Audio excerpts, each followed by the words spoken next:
Alors bonjour à tous. Aujourd'hui nous avons rendez-vous avec Titika Recalt. Oui, Titika Recalt est bien connu en Soule, tout le monde le connaît parce qu'il est auteur, compositeur, chanteur, acteur, enfin il fait plein de choses, il est animateur à Chiberoko Box. Et aujourd'hui c'est un peu particulier, nous allons à sa rencontre pour certaines photographies qu'il fait, mais des photographies pas communes, vous allez voir. Hein. Donc on y va. Alors Titika, écoute, merci de me recevoir. Mais écoute, c'est suffisamment grand, il n'y a pas pour tout le monde, alors sois le bienvenu. Tu m'as donné rendez-vous dans ton endroit, je crois, où tu aimes bien travailler. Enfin, d'abord, il faut qu'on explique ce que tu fais. Je t'ai présenté comme auteur, compositeur, tous les talents que tu as, ouais, qu'on te connaît en Soule. Ouais. Mais photographe, ça quand même, quand j'ai vu ce que tu faisais, j'étais surpris. Moi, j'ai adoré. Il faut que tu nous expliques un petit peu en quoi ça consiste.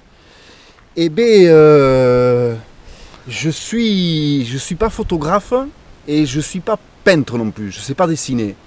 Et pourtant je trouve qu'il y a de très très belles choses partout, y compris dans les endroits les plus cachés, dans les endroits où on pense le moins. Et puis on dit souvent que l'humain ou l'artiste, entre guillemets ou sans guillemets, se borne tout le temps à essayer de reproduire ce que la nature ou le hasard a reproduit.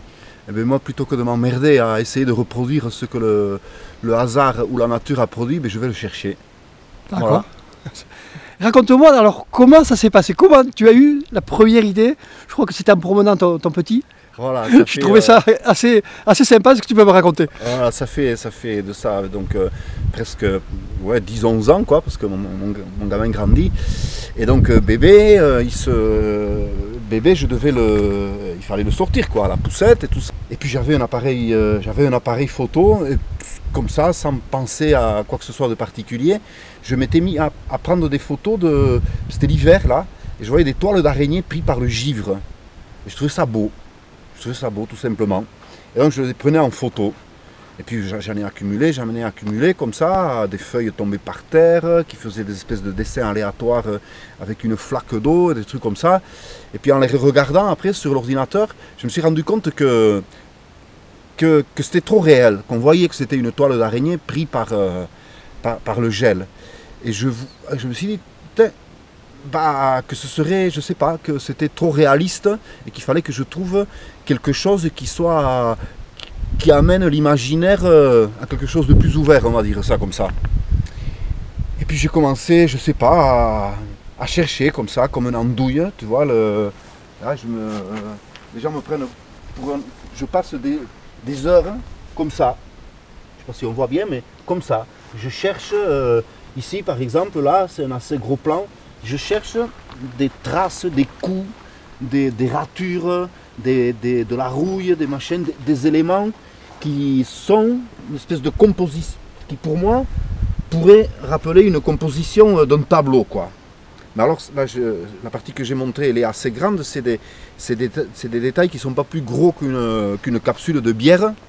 Et c'est ça que je prends en photo, en me disant, d'abord, mon regard se pose dessus et cherche s'il y a une composition qui pourrait ressembler à une peinture.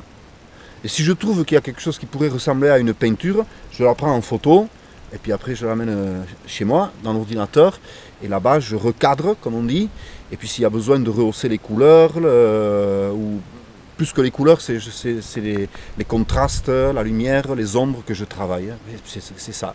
D'accord, le principe. Voilà, on va prendre un exemple. Je sais qu'à partir de carrosserie de voiture, par exemple, tu fais une photo. Je te suis, tu m'en fais une? Eh bien écoute, carrosserie de voiture ou autre chose, ça autre chose, oui, ou une tôle ou... Bon, ici, alors, les endroits idéaux pour moi, c'est ces espèces d'endroits où tu as des bidons, des tanks, des machines, des trucs, de la saleté, des rayures, des couleurs. C'est plein de choses remplies de hasard, là, des pètes et tout. Et là, ici, on a des ridelles de camions. C'est des ridelles de camions. Et si je me penche, alors là, je commence à m'amuser un peu. M'amuser où il faut rentrer. C'est comme quand on cherche les champignons. Il faut rentrer dans une espèce d'état hypnotique. Tu te dis, je cherche le champignon. Je le vois. Tu sais chercher des champignons. Oui. Tu sais qu'il faut être hyper concentré pour chercher les champignons. Bon, mais là, c'est pareil. Je cherche pas des champignons, mais je cherche quelque chose ici. Tiens, là j'ai un carré où on voit une espèce de coulée de flotte, j'imagine, un peu sale, une bestiole qui vient de se coller dessus. Là j'ai d'autres ratures, et ça, je vais me le prendre en photo. Alors avec un appareil tout petit, hein, qui n'est absolument pas un appareil professionnel. Voilà, c'est pas, on ne peut pas dire que la photo est belle parce que l'appareil est bon, comme on entend souvent. Rien à voir. Non, mais c'est comme il y a, je sais pas, moi j'ai connu quelqu'un qui était journaliste et qui pensait que parce qu'il avait un bon magnétophone et un bon appareil photo, que c'était un bon journaliste. C'est ça, tout à fait. Voilà. C'est comme les joueurs de foot, hein, tu peux acheter toute la panoplie que tu veux. Souvent, ceux qui ont appris avec un ballon en bout de tissu, les Brésiliens, ils sont meilleurs que ceux qui ont tout la panoplie. La vie ne fait pas le moine. C'est l'œil, mais c'est mon œil, quoi.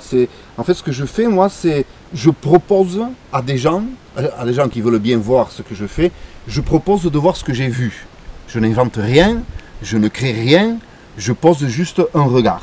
Et c'est ce regard-là que j'essaye de montrer aux gens.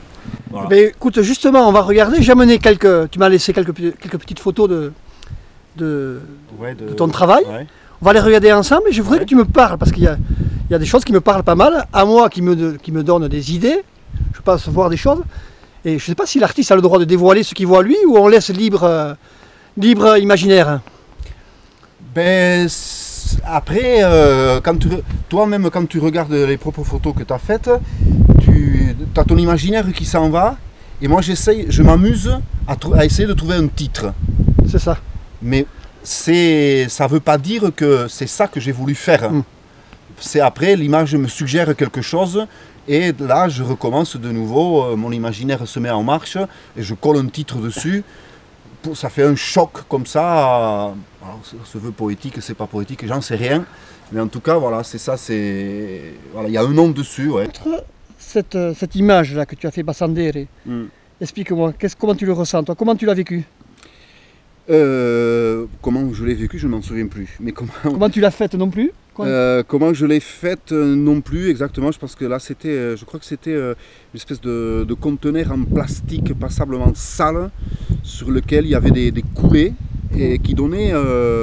J'ai vu une forme d'espèce de personnage féminin comme ça dans la nuit quelque part. Voilà, une forme assez fantomatique. Et donc je l'ai appelé Bassandere parce que je suis basque aussi et que ma poésie, de moi sort quelque chose de toujours en basque, quoi. Et donc là je voyais, tiens, ça pourrait être le pendant de Bachajan, l'homme des bois, la femme des bois. Voilà, parce que j'ai vu une silhouette de femme comme ça, assez grande, qui prend son espace, qui occupe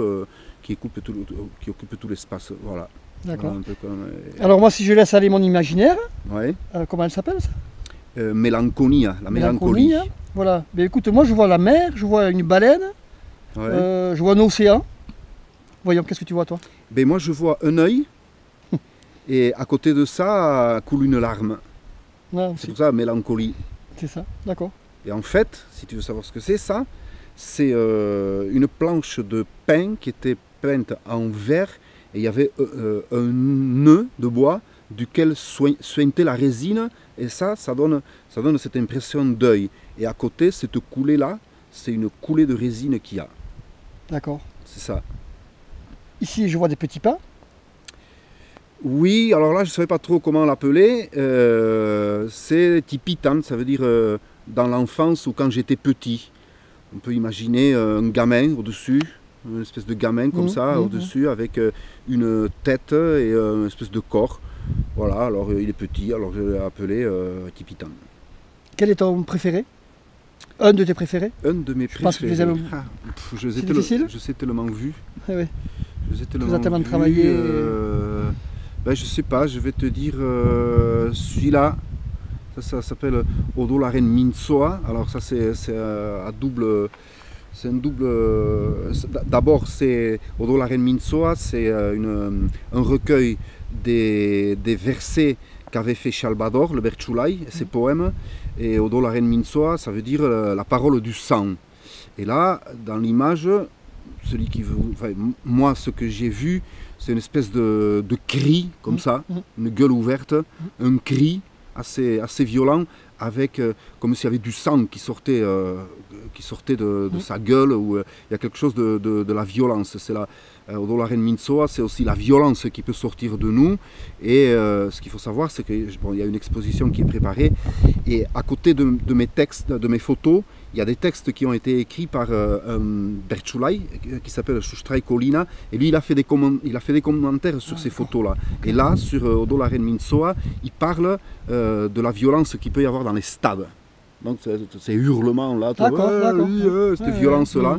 Donc là aussi c'est un cri, et lui il a apporté ça au cri qu'on entend dans les stades lancés par tant de pères et mères de familles respectables. Ouais, il y a un truc que je voudrais souligner là dans plusieurs photos, 1, 2, 3, au moins ici, il y en a 3, 4. Il y a 4 photos où c'est... vous aurez peut-être du mal à imaginer, mais ce sont des crottes d'oiseaux. C'est des crottes d'oiseaux. Et après, quand tu regardes la photo, c'est complètement autre chose. Mais quand tu regardes, quand tu prends en macro ça et que tu te rapproches, que tu agrandis, tu vois des choses invraisemblables, des couleurs qui changent, des expressions qui changent. C'est assez hallucinant pour ça, les crottes d'oiseaux. Je vous conseille vivement de vous attarder sur les crottes d'oiseaux les week-ends si vous n'en avez rien à faire. Bon, voilà. Écoute, ouais, c'est très beau, moi ça m'a beaucoup plu. Ouais, je sais pas. C'est pour ça que je suis venu te voir, moi j'ai adoré. Dès le jour où tu me l'as montré la première, c'est quelque chose de très personnel, c'est quelque chose qu'on ne voit pas. Et franchement, je trouve ça très beau. Écoute, merci de nous avoir reçus. Et merci aussi de t'être exprimé en français, parce que je sais que tu préfères parler en basque, mais moi par contre je ne comprends pas. Donc, alors est-ce que tu peux me dire un petit mot, un petit quelque chose sur la Soul, sur toi, sur tes œuvres. Je te laisse libre cours à une petite conclusion. Dela, gue mintzagei esker, gue kultura eta usantzei esker uano behitugu huin bat, imaginazionian, imaginaire delako hortan, ene argazki zumait basa jaun, basande, deitzen dia, kabana, pitxu, eta hoikoro uano egun gue imaginarioaen hasten eta berriz hasten, eta leho berriz zabaltzale den kultura bat badugula, euskalduna, eta guekasi entxi beutar, euskalduna dena eta mundu hau da globalizatzen, egia denak uduitzen, denak ingles, denak bergaiza besti, denak sare sozial, bena guk euskaldunek badugu gue lehua, gue kultura esker, gue hizkuntza esker, beste mundu baten sortzeko, eta mundu hoi mintzazia esker, gue tripan dugu, eta sargitin harat.